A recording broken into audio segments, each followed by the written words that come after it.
花市在地新闻来看花市艺农，这个歌戏卖人的文化再度来搬上大舞台。创团23年的东美魂歌戏团推出着全新的作品《光华之君》，佮特别邀请到北京剧的演员参加演出。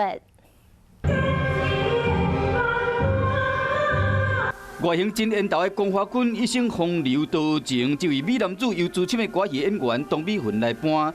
全新歌戏的作品《光华之君》表现出人生情感的甜甜，甲爱情真实的样貌。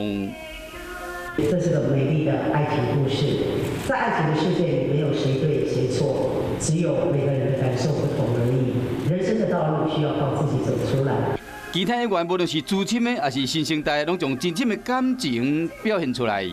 迄个个性哦，甲我本人有淡薄仔同款，啊，真直爽安尼吼，连光华君无人敢骂，就是敢若伊敢骂伊尔呢。台词都不多，但是那个内心的澎湃，你必须要很丰富。